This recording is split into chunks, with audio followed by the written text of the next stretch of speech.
Fala, galera. Ontem eu vi um post do Conselho Federal de Educação Física e fiz um comentário. Em decorrência dele, tive que fazer alguns outros, responder a pessoas, etc.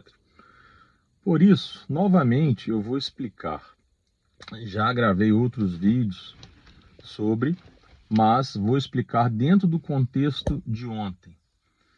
Vejam, conselhos federais das profissões, seja ele qual for, são autarquias federais, pessoa jurídica de direito público, tá legal? E são criados por leis federais. As mesmas leis federais que criam, muitas vezes já trazem as competências e os requisitos daquela profissão, que poderá exercer exclusivamente ou concorrentemente ou privativamente, depende do que foi utilizado na lei ou se não foi utilizado nenhum desses três termos que eu citei, com os demais profissionais. Quem poderá trabalhar com atividade física, quem poderá trabalhar com psicomotricidade, quem poderá trabalhar com direito, quem poderá, etc, etc, etc. Que tipo de formação você tem que ter para exercer a profissão Y ou Z? Mas vejam, isso tudo, primeiramente, vem na legislação federal que emana do Congresso Nacional, Câmara e Senado.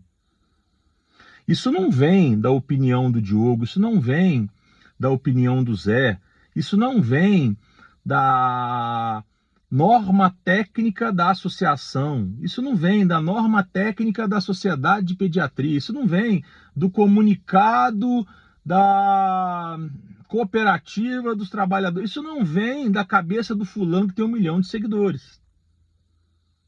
Se não estiver em consonância de acordo com a legislação federal, que por sua vez tem que estar de acordo com a Constituição, onde está escrito o princípio do livre exercício profissional, livre, salvo a regulamentação por lei federal, salvo as limitações ou os requisitos por meio de lei federal, e não por meio da opinião do fulaninho, do beltraninho, muito menos a minha.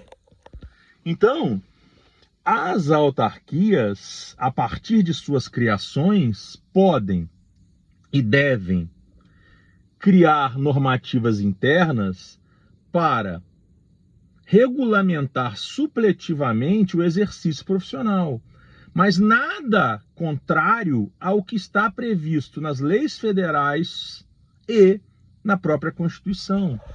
Então, uma autarquia, quando diz que para reconhecer um profissional de psicologia como especialista em neuropsicologia, precisa que o psicólogo tenha que cursar isso e aquilo para ser um neuropsicólogo, não está dizendo que alguém que não é neuropsicólogo reconhecido pelo seu conselho não possa trabalhar com neuropsicologia, porque pode. Mesmo um psicólogo sem qualquer tipo de formação em neuropsicologia poderá trabalhar com neuropsicologia. Não é muito ético, pode violar Código de Defesa do Consumidor, pode violar até o Código Penal da maneira que você se apresenta como profissional, mas exercício legal da profissão psicólogo não será, porque você é psicólogo. Exercício ilegal da neuropsicologia não será, porque não existe no Brasil a profissão neuropsicologia regulamentada e independente de psicologia. Então, juridicamente está ok. Como um fono que tem lá no seu Conselho Federal o reconhecimento da neuropsicologia como uma especialidade da fonoaudiologia. Mas vejam, não é porque um fono, especialista em neuropsicologia, inclusive com reconhecimento pelo seu conselho, é especialista em neuropsicologia, que ele é neuropsicólogo, porque não existe neuropsicólogo sem ser psicólogo, mas existirá um fono especialista em neuropsicologia. E na prática tem muitos efeitos. Um deles, o fono não pode se apresentar como neuropsicólogo e oferecer serviços e cobrar dessa maneira. Será exercício legal da profissão, dentre outras possíveis penalidades. Mas ele pode exercer a neuropsicologia, porque essa é a diferença. A atividade é uma coisa, a profissão é outra. Exercício da advocacia é privativo dos advogados e o embasamento dos advogados é o direito, mas a atividade jurídica, o direito, não é privativo, não é exclusivo dos advogados. Professores de diversas outras áreas que não são nem bacharéis em direito, às vezes dão aula em curso de direito e às vezes até de disciplinas de direito, que é outra discussão que eu não quero tratar aqui nesse vídeo, para ele não ficar mais longo do que já está ficando.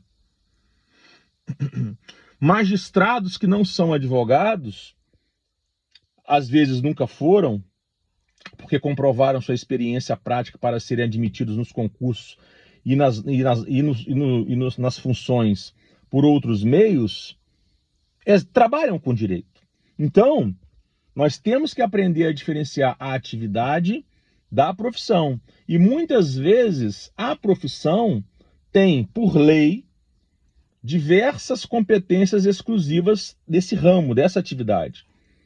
Mas nunca terá todas, mesmo que a atividade receba outro nome.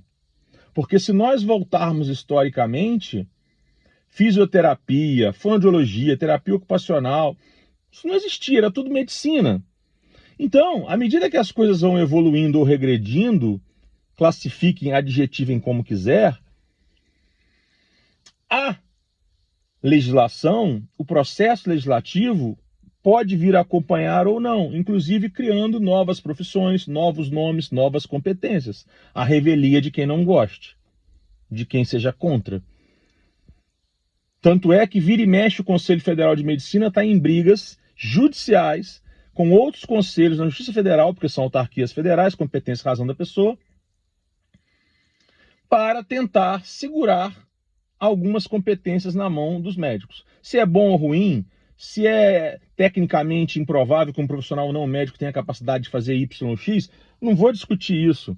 Mas, juridicamente, passou a lei, juiz bateu o martelo, acabou. O conselho tem que se submeter. Tem uma discussão muito boa em torno dos instrumentos normativos da psicologia. Muito boa. Então, assim, que eu não vou falar aqui também.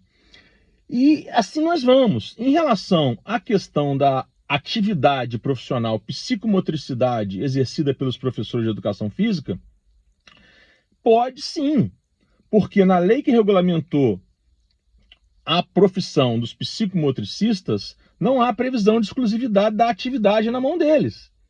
Só que um educador físico não poderá se apresentar como psicomotricista se ele também não for, já que a psicomotricidade também é uma profissão regulamentada, mas a atividade em si é livre. E o grande problema que bate aí é, que muita gente se interessa pela discussão, é em relação à ANS, que é a Agência Nacional de Regulagem da Saúde Suplementar, reguladora, né, da saúde suplementar.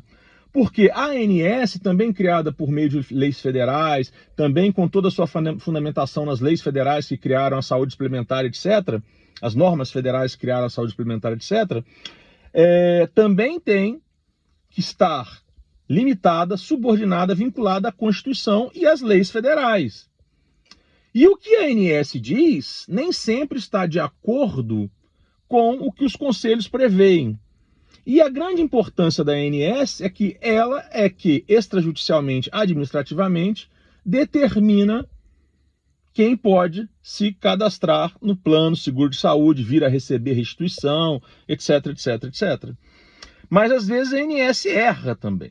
Então, em relação à psicomotricidade, o médico lauda, beleza, precisa de atividade psicomotora, o médico não deve, e ao meu ver não pode dizer que tem que ser o profissional X ou Y, porque isso é papel da lei, e supletivamente dos conselhos. O médico não pode dizer, ao meu ver, a qualificação que esse profissional tem que ter, porque, ao meu ver, é médico e conselhos, é lei e conselhos, e aí a ANS vem e diz quais profissionais podem ter, e a atividade é feita, apresenta a documentação, restitui e cadastra um plano de saúde, você está lá inscrito, conveniado e recebendo como educador físico. Beleza? Mas isso são outras discussões que eu posso trazer em outros vídeos. Tá certo? Um abraço.